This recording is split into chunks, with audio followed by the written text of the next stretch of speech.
Hello, my fellow folks. I'm having some trouble here, and maybe you guys can help me. I did a video the other day. Like I said, I no way, shape, or form think that what happened in Washington, D.C. with the plane and the helicopter is funny.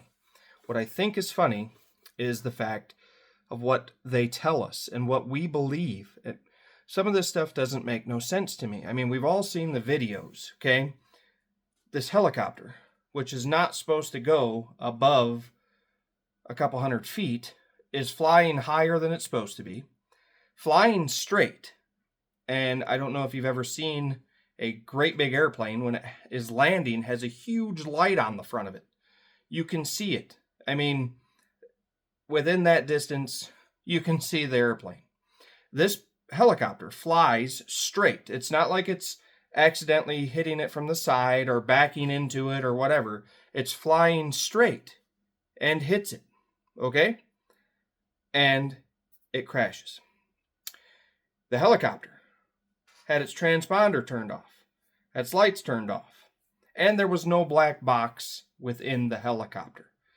Why do we bring up the black box? That's where I'm having the most trouble. I think that the government is lying to us, y'all, because I'm having a little trouble here. I'm looking stuff up, and stuff is not making sense to me, okay? The little black box that is in an airplane, a helicopter, or whatever, records data and what's going on. Communications, all of this stuff. It is virtually indestructible. Anybody that's ever seen the movie The Core, they talk about a material in there that's called unobtainium.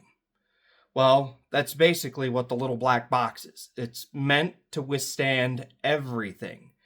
Extreme fire, extreme impact, falling into the ocean and not crushing at crush depth.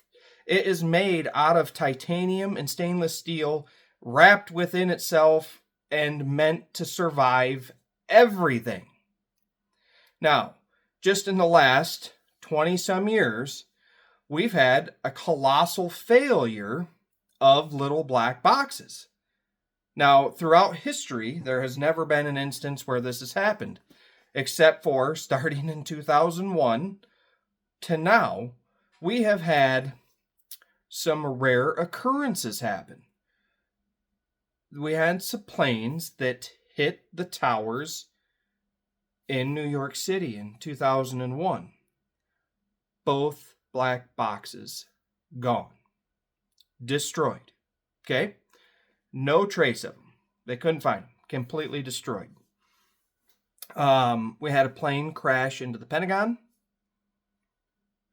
Little black box gone. Destroyed. We had a plane crash in a field in Pennsylvania.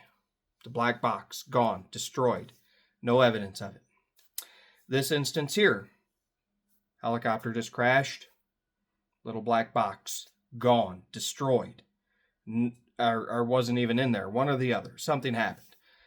The other plane that was flying innocently with innocent people on it, that black box intact, and they could hear them talking, they got all the information from that black box. How come, in all of these other instances, the black box failed? It's meant to withstand everything. But it failed. The melting point of titanium is 3,034 degrees. And that's for a long period of time in order to get it to melt. Okay?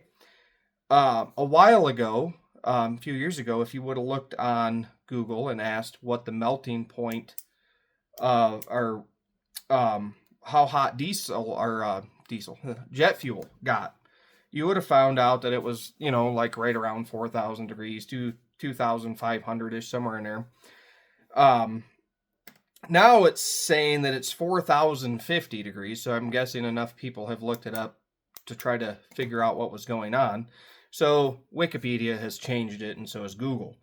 But the other interesting point with that is, when I say that the melting point of titanium is 3,034 degrees, that's going to be constant 3,034 degrees held right against it nonstop. Now, what happens when a plane crashes and that jet fuel ignites. Big plume, gone. Burn up quick. Like it, I mean, most of it is gone in a matter of seconds.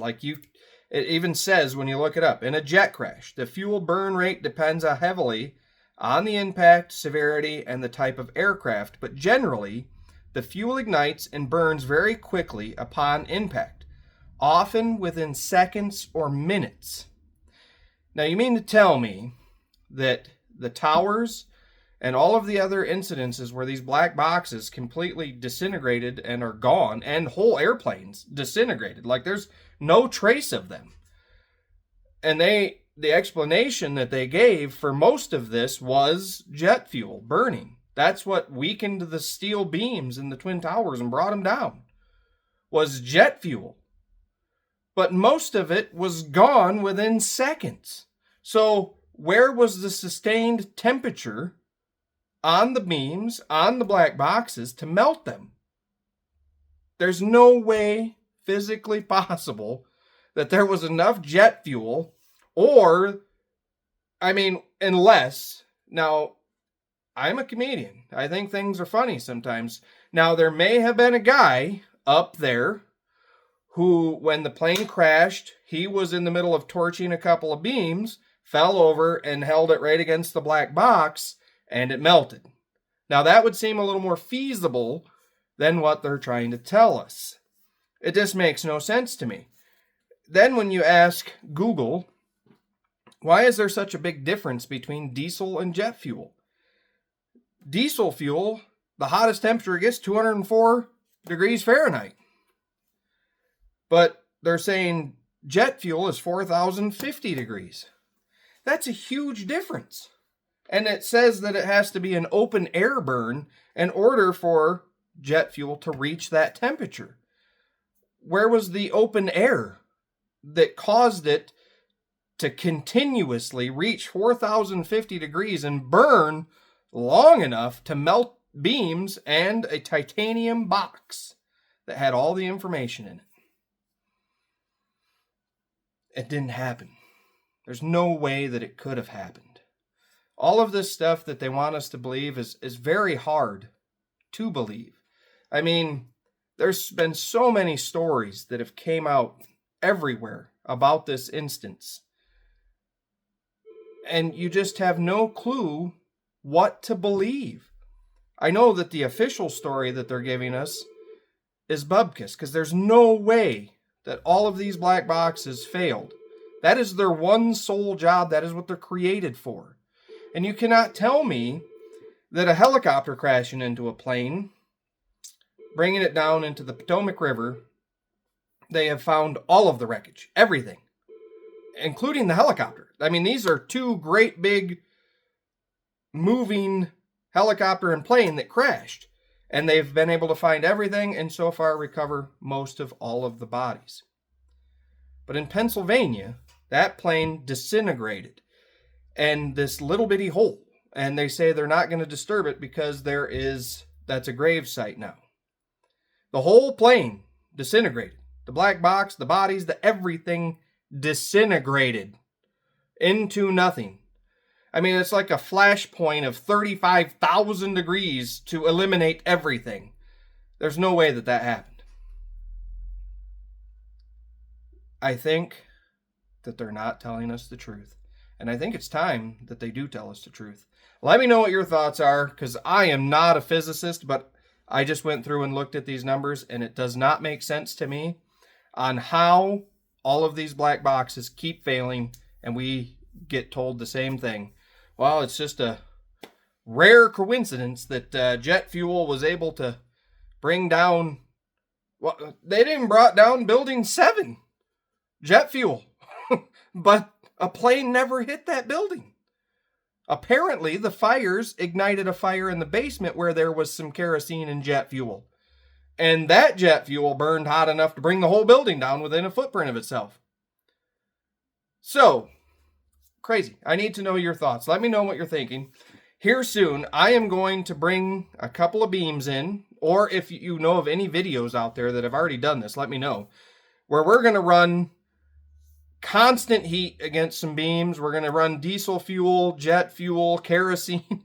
We're going to see what it does when we put a little weight on a beam and how long it takes and all of that stuff, because I think the towers burned collectively for like 8 minutes, and it was enough to melt those beams and bring it down. I don't think so. So we're going to do a video, or unless you know of someone who already has done this video, tag me in it. I want to see, because I want to know if anybody's done this. If not, we're going to do it. We're going to put some heat to a beam and see how much it takes. I don't know where I'd get my hands on any titanium, so I don't know if I'd be able to go ahead and do that, but we're going to test it. Let me know your thoughts, and we'll go from there. You guys have a nice Friday. We'll see you on the next video.